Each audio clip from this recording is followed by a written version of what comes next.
అందరికీ నమస్కారం అండి. గత వారం రోజులుగా యూట్యూబ్లో వచ్చిన వార్తలను బట్టి నేను స్పందించి ఈరోజు ఈ వీడియో చేయడం జరుగుతూ ఉంది.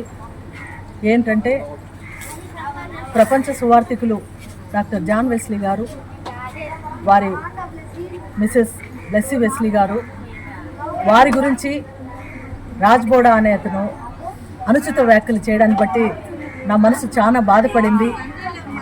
దాన్ని ఖండించాలనే ఉద్దేశంతో నేను ఈ వీడియో చేసి క్రైస్తవ లోకానికి ఉన్న సమాజానికి అందించాలనే ఉద్దేశంతో నేను ఈరోజు ఇక్కడ ఈ వీడియో ద్వారా మీ ముందుకు వస్తూ ఉన్నాను. మాది కలసపాడు, నేను విజయ్ జ్యోతి. గత 10 సంవత్సరాలుగా నేను జాన్ వెస్లీ గారు, బ్లెస్సీ వెస్లీ గారు వాక్యాలు వింటూ ఉన్నాను. ఆత్మీయంగా ఎంతో బలపడ్డాను. వారి ద్వారా నా ప్రవర్తనలో కూడా నేను ఎన్నో దిద్దుకోవడం జరిగింది. నాలాగే ఎన్నో లక్షల కోట్ల మంది ప్రపంచవ్యాప్తంగా వారి ద్వారా దేవుని మహిమను తెలుసుకున్నారు, సృష్టికర్తను తెలుసుకున్నారు, నీతిగా నిజాయితీగా ఎట్లా బ్రతకాలా అనేది తెలుసుకున్నారు. ఎంతోమంది పాప మార్గాలను విడిచిపెట్టి సమాజానికి హానికరం చేసే అటువంటి క్రియలను విడిచిపెట్టి వారు మంచి మార్గంలోకి నడచడం జరిగింది. 2015 నుంచి నేను వారి యూట్యూబ్ ద్వారాను, నేను తర్వాత వాళ్ళు పర్సనల్గా వాక్యాలు అందించేటప్పుడు అక్కడ సభలకు కానీ వెళ్ళడం కానీ నేను జరుగుతూ ఉంది. కాబట్టి ఒక దైవజనులు జీవితాలను త్యాగం చేసి యవ్వనస్తులు వారు ఎంతో ఉన్నత విద్య చదివి ఈ లోకపరంగా అన్ని అంగులు అన్ని హోదాలు ఉన్నప్పటికీ వాటిని వదిలి తర్వాత సమాజ క్షేమం కోసం, దేవుడు చెప్పిన ఒక మాట కోసం, సర్వసృష్టికి వెళ్ళి నా సువార్తను ప్రకటించండి అనే విషయాన్ని కోసం వారు ముందుకొచ్చి చేస్తూ ఉంటే, ఈ రకంగా ఈ రాజ్బోడా అనే వ్యక్తి ఎవరు అర్థం లేని వ్యక్తి, ఎవరు సుగుణాకర్తో పోలుస్తాడు. సుగుణాకర్కు దైవజనరాలు బ్లెస్సీ వెస్లీ గారికి ఏమన్నా పొంతన ఉందా? జీవితాన్ని త్యాగం చేసి సమాజానికి సేవ చేస్తూ దైవజనులుగా ఉన్నటువంటి బ్లెస్సీ వెస్లీ గారు ఎక్కడ, సుగుణాకర్ గారు ఎక్కడ? అంటే ఇది ఒక కుట్రపూరితంగా ఈ క్రైస్తవ సమాజాన్ని దేవుని గురించి చెప్పే వాళ్ళను వెనక్కి లాగాలనే ఉద్దేశంతో చేస్తూ ఉండారని చెప్పేసి నేను ఈ విషయాన్ని తెలియజేస్తా ఉన్నా.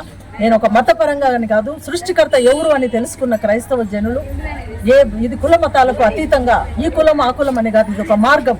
ఈ మార్గం ద్వారా, ఇది చెప్పే మాటల ద్వారా, యేసయ్య మార్గంలో నడవడం ద్వారా ఏం జరుగుతుంది? సమాజానికి మేలు జరుగుతూ ఉంది. ఎంతో మంది తాగుబోతులంతా మారుతా ఉన్నారు, వ్యభిచారులు మారుతా ఉన్నారు, మోసము లేకుండా పోతా ఉన్నారు, అసూయ లేకుండా పోతున్నారు.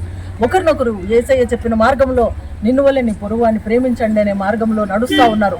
ఈ బోధలన్నీ ఇటువంటి దైవజనుల ద్వారానే జరుగుతూ ఉన్నప్పుడు వారి మీద ఒక అభాండం, అది కూడా భయంకరమనేది.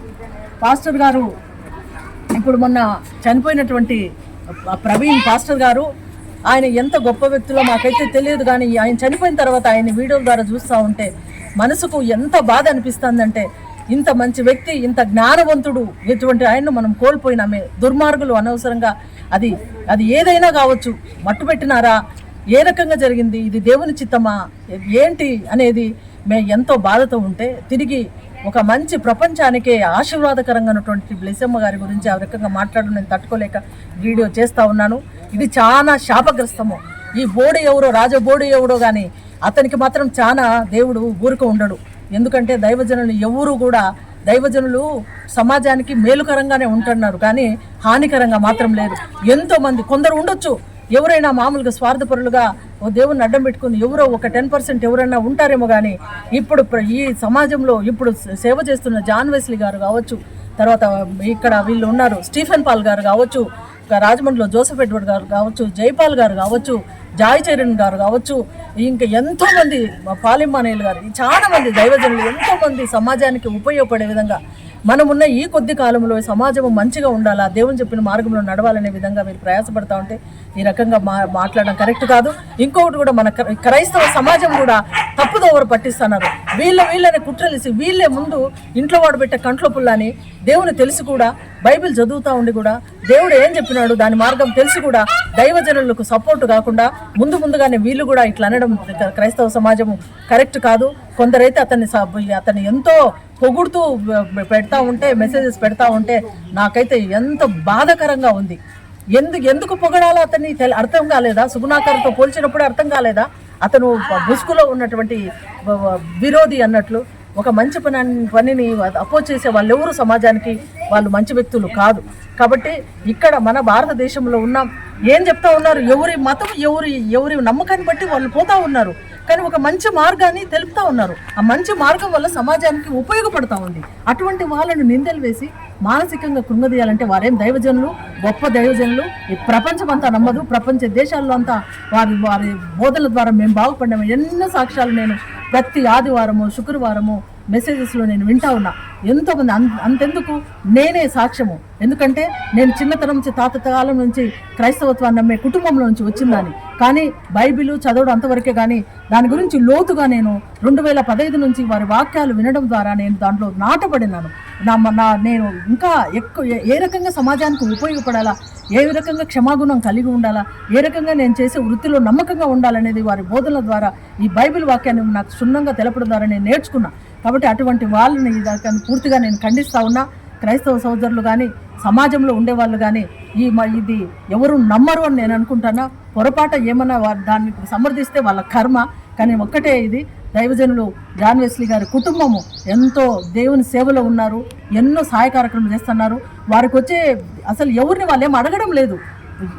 మాకు ఇది ఇవ్వండి ఇది ఇవ్వండి అడగడం.